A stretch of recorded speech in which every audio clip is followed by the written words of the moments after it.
নিশি রাতের সেই ভূত একটি ভৌতিক গল্প। গ্রামের নাম ছিল কুলডিয়া। ছোট্ট গ্রাম, চারদিকে পুকুর, বাঁশঝাড় আর মাঝখানে বিশাল এক বটগাছ। গ্রামবাসীরা বলে ওই বটগাছের নিচে রাতে যাওয়া মানেই বিপদ, কারণ সেখানে নাকি থাকে নিশিভূত। অনেকে বলে সে মৃত মানুষের আত্মা নয়, বরং এক অদ্ভুত অশুভ শক্তি, যে মানুষের কণ্ঠ নকল করে ডেকে নিয়ে যায় মৃত্যুর মুখে। এক রাতে রফিক নামের এক কৃষক ধান ক্ষেত থেকে বাড়ি ফিরছিল। হঠাৎ পিছন থেকে কেউ ডাকল, রফিক, রফিক। কণ্ঠটা তার স্ত্রী রুনার মতো শোনাল। রফিক অবাক হয়ে থেমে গেল। রুনা, তুই এখানে কেন? কিন্তু চারপাশে কেউ নেই। আবার কণ্ঠ, এসো, আমি এখানে। রফিক অচেতন হয়ে বটগাছের দিকে হাঁটতে লাগল। হঠাৎ গ্রামের এক ওঝা মধু ফকির দূর থেকে দেখে চিৎকার করে উঠল, ওই যে নিশি, পিছনে তাকিও না, দৌড়াও। রফিক দৌড়ে বাড়ি ফেরে। পরে সে শপথ করে বলে কণ্ঠটা একদম রুনার মতো ছিল, কিন্তু চোখ ছিল লাল আগুনের মতো।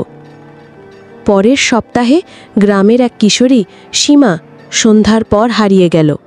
তার মা কাঁদতে কাঁদতে বলে, সীমা আমার নাম ধরে ডাক শুনে বাইরে বেরোয়, তারপর আর ফেরে নাই। অনেকে বলে সীমার আত্মা এখন বটগাছের ডালে ডালে ঘোরে। মাঝে মাঝে গ্রামের শিশুরা শুনতে পায়, আমাকে বাড়ি নিয়ে চলো। মধু ফকির গ্রামের সবাইকে নিয়ে এক রাতে বটগাছের নিচে পূজা দিতে গেল। ধূপ আগরবাতি জ্বালিয়ে মন্ত্র পড়তে পড়তে হঠাৎ বাতাস ভয়ঙ্কর রূপ নেয়। চারদিক কালো হয়ে যায়, যেন রাতের আধার আরও ঘন হয়ে উঠেছে। হঠাৎ গাছের ডাল থেকে নেমে এলো এক ভয়ঙ্কর ছায়া। তার লম্বা চুল মাটিতে ছুঁয়ে যাচ্ছে, চোখ দুটো লাল টকটকে, মুখ থেকে আগুনের মতো শব্দ।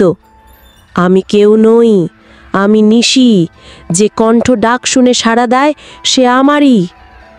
ওই ছায়া গ্রামের দিকে এগোতে লাগলো। সবাই ভয়ে পাথর হয়ে গেল।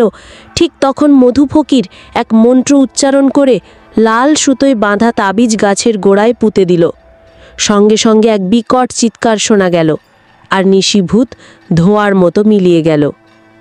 শেষ কথা, তারপর থেকে গ্রামে নিয়ম করা হলো, সন্ধ্যার পর বটগাছের দিকে কেউ যাবে না।